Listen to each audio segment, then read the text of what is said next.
The World Bank has thrown its support to the creation of a fund that will help the Philippines deal with the threats of climate change. The details from Freddie Abando. The Philippines is on track to come up with a climate and disaster and resiliency fund to cope with the threat of climate change. The World Bank supports the initiative to ensure government is ready with the resources to enhance its resiliency in dealing with a natural disaster before it strikes, not after the event. Part of the program is to financial resiliency, which will allow the national and local governments and even households to have the capacity to cope with any emergency arising from a calamity. The World Bank will provide technical assistance in developing the Resilience Fund. Our job is, as a long-term development partner, we've been working in the Philippines for decades. Our job is to provide assistance to the government.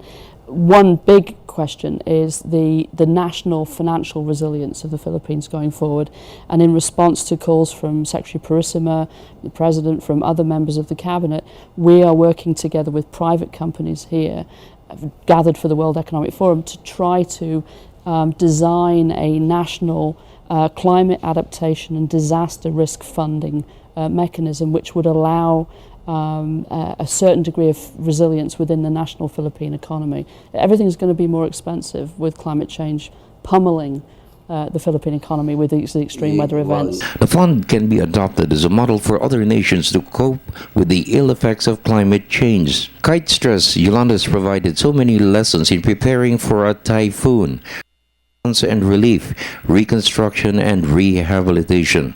Budget Secretary Florencio Abad said the government's response, relief and reconstruction efforts has gained global recognition.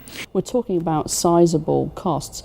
The point of prevention, the point of investing in resilience, is that it's cheaper in the long run than having to successively fund relief and to fund response. Now, the international community's got a lot of responsibility here because we spend a lot of money on response, but of every dollar that we spend in disaster, we spend 4 cents on prevention and 96 cents on response. So we have to start investing much more in the resilience of countries like the Philippines, so that when disasters come, because they will come, the costs of recovery are less. That idea originated from Secretary Purisima in a forum with multilateral agencies, and I think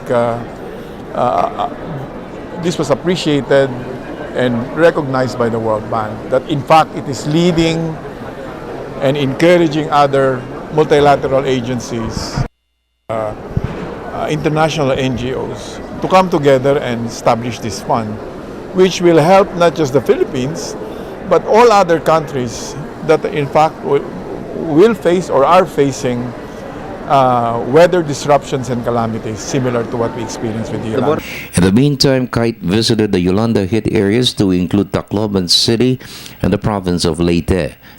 Build Back Better, planned as RAY, the recovery assistance of Yolanda is moving on schedule, although concern has been raised in some areas. Lots of private initiatives that are springing up. I think there are communities where they have very specific development plans in place, and the mayors know exactly what they need to do. I think, you know, getting the funds down there to make sure that everybody is able to experience that kind of success remains a challenge. In my opinion, is not the most important opinion. The opinion is the government satisfied with its own performance, and are the people who are affected satisfied? For the People's Television Network, this is Freddie Abando reporting.